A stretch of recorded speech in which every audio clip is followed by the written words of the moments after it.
Poďme na to. Znie to možno zvláštne, ale naozaj sa dá náš mozog tak trochu, preprogramovať. Dá sa dosiahnuť, aby mal z učenia rovnakú radosť, ako má z toho nekonečného listovania obrázkami na telefóne. A v nasledujúcich minútach si presne ukážeme, ako na to. A presne tu je jadro veci. Zamyslel sa už niekto nad tým, ako je možné, že jedna aktivita plynie takmer sama, bez akékoľvek námahy, a tá druhá, tá pôsobí ako šplhanie na strmý kopec. Odpoveď je v podstate jedno jediné, celkom jednoduché slovo dopamín. Predstavte si ho ako takého malého poslíčka v našom mozgu, ktorý prináša správu o tom, že sme zažili niečo príjemné. A práve tento poslíček, táto chemikália, v skutočnosti riadi to, čo chceme robiť a po čom túžime. Viete, ono je to celkom trefné prirovnanie. Náš mozog je ako taká raketa, ktorá má jediný cieľ – nájsť zdroj tepla, v tomto prípade dopamínu. Je od prírody nastavený tak, aby hľadal činnosti, ktoré mu prinesú rýchlu a ľahkú dávku tohto dobrého pocitu. No a práve tu sa dostávame k problému. V dnešnej dobe totiž žijeme vo svete, kde sú tieto zdroje dopamínu v obrovskej nerovnováhe. Na jednej strane máme doslova hody a na tej druhej takmer hladomor. A keď sa na to pozrieme zblízka, ten rozdiel je priepastný. Tak si to vezmeme. Sociálne siete, námaha, takmer žiadna. Stimulácia? Neustála. Každý pohyb prsta prinesie niečo nové. Vtipný obrázok, nejaké video, zaujímavosť a odmena je okamžitá, hneď. Ale učenie? To je presný opak. Vyžaduje si veľkú námahu, hlboké sústredenie a tá odmena? Tá príde až oveľa neskôr. No, nie sa čo čudovať, že si mozog vyberie tú ľahšiu cestu.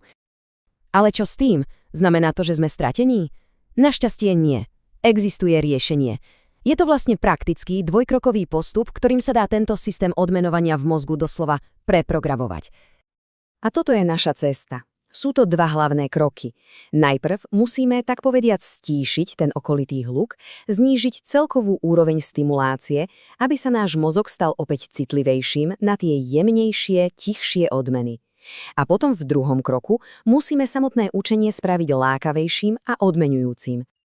Takže poďme na prvú časť. Viete, je to ako s jedlom.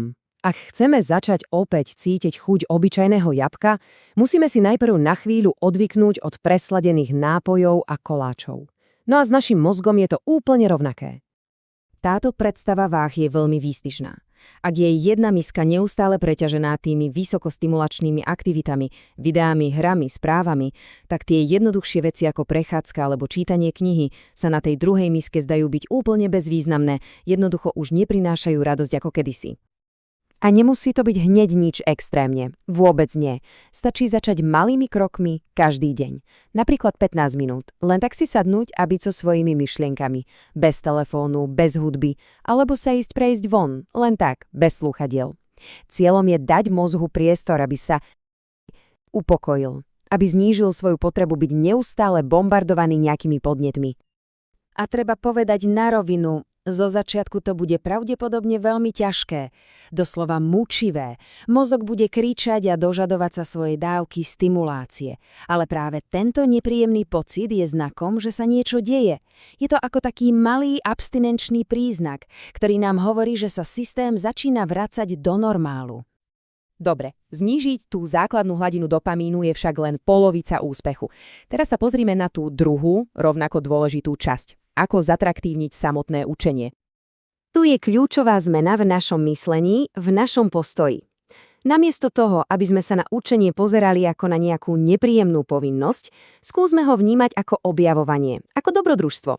Každá stránka v knihe je ako kúsok mapy, ktorá nás môže doviesť k pokladu nových vedomostí. A existuje na to zopár overených techník. Napríklad, keď si rozdelíme veľkú horu učiva na malé zvládnutelné kopčeky, každý zdolaný kopček nám dá pocit pokroku. A už len to obyčajné odškrtnutie úlohy uvoľní malú dávku dopamínu. Alebo technika Pomodoro, to sú tie krátke 25-minútové intervaly sústredenia.